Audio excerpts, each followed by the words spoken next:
welcome to the SVG-TV News for Thursday, May 13th. I'm Khalil Cato with the details. Queen's Counsel Parnell Randolph Campbell was laid to rest today following a state funeral at the Methodist Church. As a mark of respect, flags across SVG were flown at half-mast. As his body lay in state at the House of Assembly, politicians, colleagues from the legal fraternity, other officials and ordinary citizens came to pay their last respects to the man described as a patriotic Vincentian who served the country with distinction as a politician, a lawyer, and in his private life. Government officials and members of the ruling Unity Labour Party spoke with SVG-TV News about the immense contributions Pierre Campbell made to SVG. The Law and You program, which he started many years ago, explaining the law in very simple terms to Vincentians is something that Mr. Campbell would be very highly remembered for. It's unfortunate that the opposition did not keep in touch with him, because he was the strategist that they should have relied on, and if they had relied on him, they might not have been in opposition so long. As black people and certainly we as Caribbean people, including the indigenous people, I'm really thankful for the effort made by people like Pierre Campbell and others in the early stage of the Black Power movement. I remember when I was much younger, I would follow the program. He will definitely be missed by many persons. I know he had many clients who he worked with over the years, persons who he assisted along the way. Pierre Campbell served as Attorney General under the New Democratic Party government. He was also the first parliamentary representative for the Central Kingstown constituency under the NDP. Current leader of the NDP and opposition leader, Dr. Godwin Friday, along with other members of the party, remember the stalwart, who they say will be greatly missed. A consummate public servant. I mean, in every aspect of his life, he was looking for ways to elevate the people of St. Vincent and the Grenadines. He did that before he entered into politics. He did that through his political life. You know, he has a very long and distinguished career in the parliament here. Really an emotional time for me and for all of us who are here today. My years with Pierre Campbell go back, way back. First with him being a sort of senior at the grammar school where we attended. I remember his early years in protest activities when as young schoolboys we went along. Not only did he give us a ride to Kingston, he actually opened his wallet and gave us a sizable amount of cash and said, listen, this is your date, enjoy your time. I would never forget him for that. After that, we became very good friends. Just before he passed the Sunday, he called me, he asked me where I was. I told him, and he said to me, you know, get to the people, get to know where they are and see how much you can assist. I really appreciated that, and you know, those last words really resonate with me. Members of the legal fraternity also came out in their numbers to pay respects to the man who served as a mentor to many. To be in his presence when he was alive, so I had to be here, pay my last respects.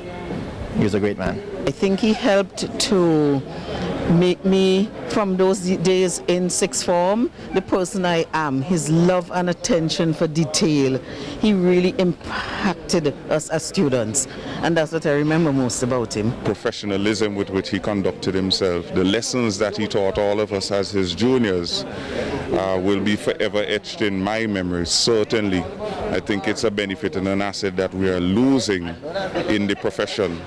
My life is much better for the fact of having known him personally as a family friend and professionally as a colleague.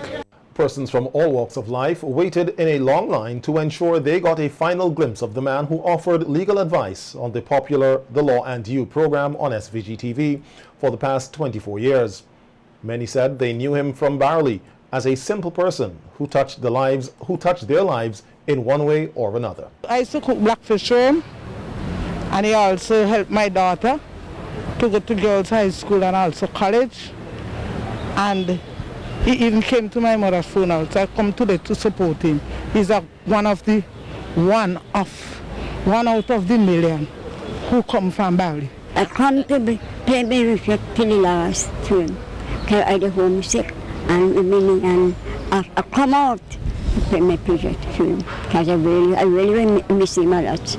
I always just go to him and attend to me in the office as a lawyer. No, he was a good friend. We used to get along very good. And Mr. Campbell was a man, he had good understanding. From small, so when sometimes I say, Daddy Campbell, he say, yeah, my daughter. So now I know him because I see him on TV talking. And he was my, every time I meet him, I get a phone card. And the last time I meet him, he asked me what I want. I tell him either give me a $5 or 10. He tell the man was give me 15. So Mr. Campbell is my boy. I heard about him. He's a good man, right? So I never knew, I didn't know him personal. So I just want to show my last respect to him. 2 new positive COVID-19 cases were reported from 209 samples processed on Tuesday, resulting in a positivity rate of 0.96%. The National Emergency Management Organization, NEMO, said both new cases were detected on exit screening. 16 new recoveries were noted over the reporting period.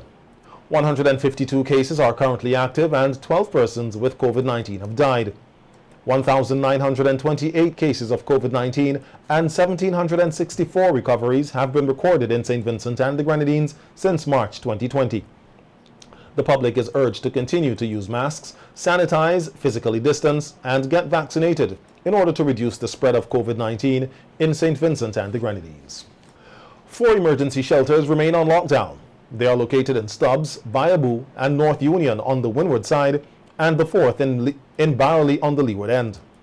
Chief Medical Officer Dr. Simone Kieser-Beach told SVG-TV News today that while COVID-19 cases were recorded at other shelters, a lockdown was necessary at these 4. The trends in the shelters, yes, we are now at 4 shelters that had to be put under lockdown, but you know we have had many more shelters having cases. So what we are really trying to do is to encourage persons to abide by the protocols. The protocols for the shelters require that we do routine testing so that we pick things up before, because by the time you find somebody who has symptoms and then you go and check, there could be much more spread. But if we're doing testing before in a routine manner, we would be able to really lock this down, this is what we have always been able to do: early testing, early detection, early isolation, quarantine. The CMO explained that persons who contracted COVID-19 in shelters are usually placed in isolation at the shelter or elsewhere. That we have persons, we identify somebody who is positive, and that person is typically moved out of the shelter into a separate isolation facility. In some cases, we were able to segment the shelters into an area for isolation, an area for quarantine, which would be for the close contacts, and an area for the others. We are continuing to do testing of those close contacts, and we have found additional positive cases, but those additional positive cases were actually not in the shelter anymore. We had already moved them out, and then in the follow-up testing, which must take place, they then turned up positive. They were close contacts. Dr. Kieser-Beach said testing of persons is one way of containing the spread of the virus, and it is one of the recommended new protocols persons are being asked to comply with in and out of shelters. Persons want to have a Mother's Day celebration over the weekend. One of the requirements for the safety of everybody was that persons be tested before. So persons are understanding the requirement, the need for testing, safety, moving from one shelter to another. You should be tested before you move, and they're appreciating that the testing is not that bad. It is for their own safety and for their capacity to be able to move freely.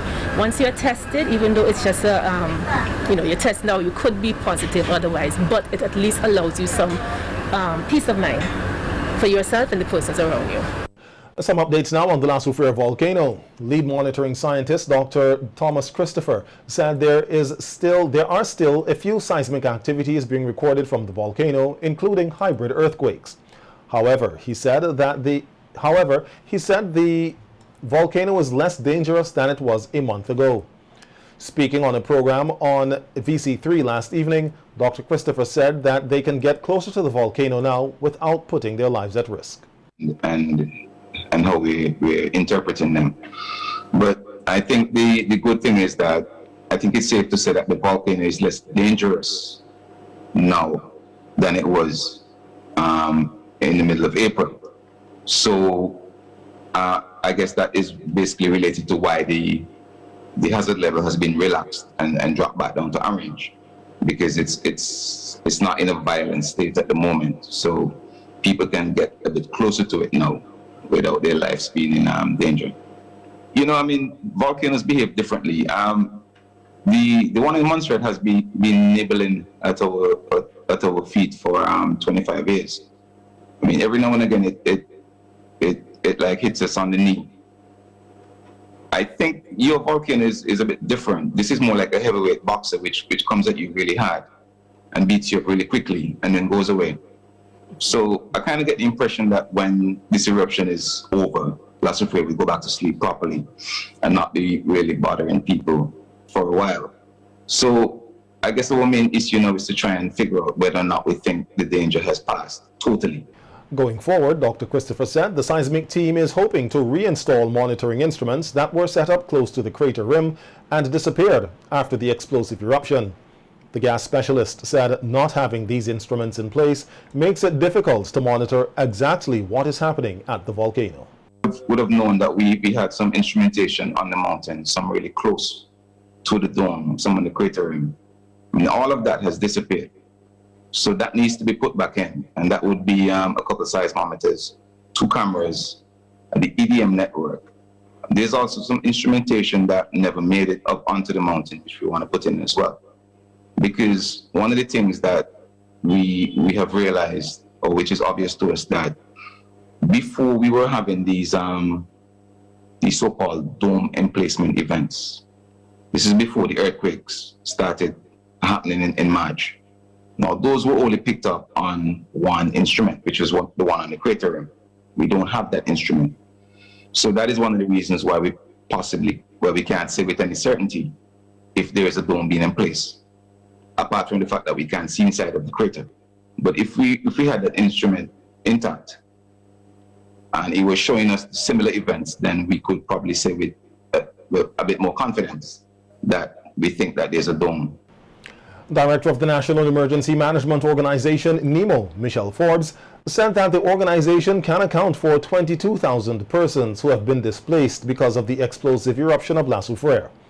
Speaking on VC3 last evening, Forbes said that currently there are over 4,400 persons in public shelters and over 4,000 in private shelters. She also noted that persons have evacuated to some Grenadine islands. Forbes said that with the alert level changing to orange, close to 50 persons have left the shelters thus far. Very few. I wouldn't say maybe about 50, if so much, have returned home. I think some have become a bit comfortable in the shelters or their private homes where they are. Some are actually going back home and cleaning up. So they have indicated they are going back and forth cleaning up, and when they finish that, they want to return home by the weekend or next week thereabout. So it's ongoing. So there's a cleanup operations by families, cleanup operations by Bragsa, by the community also, because they're doing their own cleanup on individuals, and then they want to prepare their homes. The NEMO director said that the organization has started to organize transportation to take persons back to their homes. That on Monday in particular, one shelter at Fair Hall would have indicated they had about 15, 17 persons for South Rivers, and indicated they were ready to go home. So we provided buses, we provide trucks for them to go back. We have some other communities now on the leeward side, persons in the shelters on the leeward side have indicated they want to return on Monday and requesting that transport, so that those will be provided for those persons to return home. Forbes, however, noted that they are facing new challenges with some displaced persons who are fearful about going back home. Even those in the orange zone who were told last week that they can reoccupy their communities. To return home. And that we see will be a challenge, especially if you're in the emergency shelters, the schools, and we know we're trying to get schools back up and running, so we can see some problems there if persons don't want to return home. Some are scared, some are traumatized, and so they don't want to return. Okay. Financial donations for volcano relief sent directly to the government of St. Vincent and the Grenadines are being deposited into the Accountant General's Disaster Relief Fund at the Bank of St. Vincent and the Grenadines, BOSVG. This is according to Prime Minister Dr. Ralph Gonsalves, who was responding to a question in Parliament on Tuesday about the sympathetic financial inflow from local, regional and international sources and whether these monies are being deposited into the consolidated fund or some other. The Prime Minister said there is also a government online portal, www.helpstvincent.com, that is being facilitated by the Republic Bank, with funds regularly credited to the Disaster Relief Fund at BOSVG. Speaking on the level of financial aid St. Vincent and the Grenadines will need for the rest of the year, Dr. Gonzalez said a special warrant will be brought forward, of which the majority will be allocated for cleanup and relief efforts. We're coming with a special warrant of about $118 million. And as you notice, the bulk of that is relief and cleanup. Though that there is some monies for initial stages of rehabilitation, like for instance, some monies for agriculture and fisheries, some monies for housing and building materials. We may well come with a second supplementary. Depends on how we go with the relief effort and the early stages of the rehabilitation. But overall, this is hundreds of millions of dollars over a prolonged period of time. The United Nations Environment Project, along with BRADZA, has estimated that cleanup efforts alone, which will run into next year, will cost approximately $38 million. The PM also outlined that much of the humanitarian relief donations received, especially from developmental agencies, go directly to relief agencies and non-governmental organizations on the ground, like the Red Cross and SEDEMA.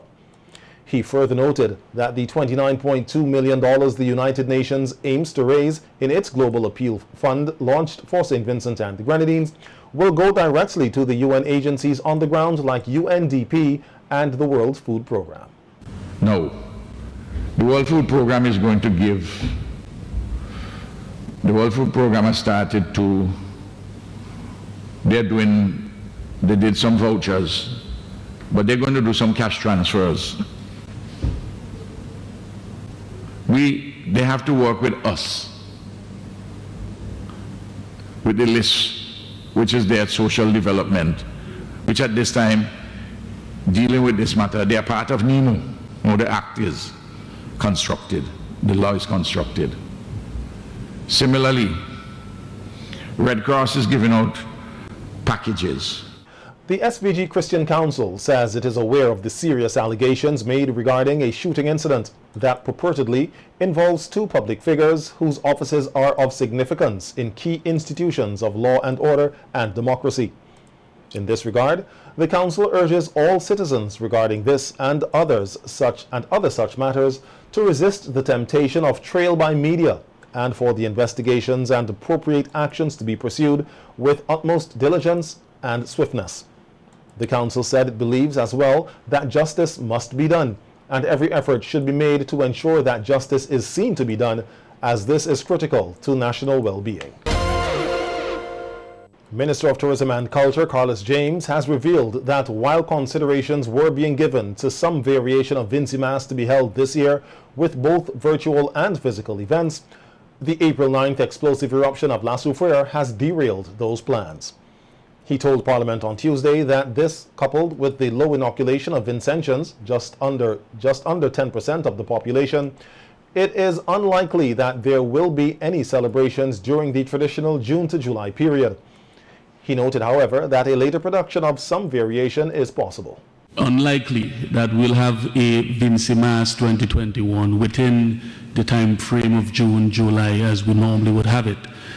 Having said that, I'm certainly open to the idea at some point later this year whether we can develop something that we can bring a level of production, whether virtually or otherwise. Bearing in mind that we are focused right now on the rebuilding and recovery efforts. We can have an activity at some point later this year. But the immediate concern within the next coming weeks leading into June, July obviously would be to focus a lot of attention on the rebuilding and recovery as it relates to persons who are displaced from the eruption of the La Soufrière. The Carnival Development Corporation is responsible for the production of Vincimas, a staple earner for St. Vincent and the Grenadines. This will be the second consecutive year that the island will not be able to hold its signature festival since the onset of the COVID-19 pandemic and the first reported case on island in March 2020. 100 more youth will be taken on as interns through the YES program in the coming months. This was announced in Parliament by Minister of National Mobilization Orlando Brewster, who says the increase in interns is made possible through the supplementary budget of $117 million. To provide funding to hire 100 additional YES interns. Currently, Madam Speaker, there are 500 plus persons on the program. And with the recruitment of the additional interns, this would greatly assist with the household verification process that is critical in moving forward. For those persons who are in private shelters as well as public shelters, the young people can get, it's not a salary, but a stipend. Because in these challenging times, we must be able to protect our youth. Brewster added that the initiative ensures that young persons stay away from deviant behavior and acquire an income. The general public is being advised that from this coming Monday, May 17th, the Passports and Immigration Department will be issuing new 48-page electronic passports, otherwise known as e-passports. The Passports and Immigration Department say these passports contain highly secure features and are of a high quality, with photographs and various sites and monuments in St. Vincent and the Grenadines. The department said there will be a slight increase in the costs for the new 48-page e-passports. Persons under 16 years old will pay $100 and persons 16 years and over will pay $200. The Passports and Immigration Department said additional fees, including those for live photographs, replacements, and express services, remain the same. Adjustments to fees will also take place for extension of stay, $75 per month or part thereof, overstayers fee, $100, and citizenship by descent stamp, $100.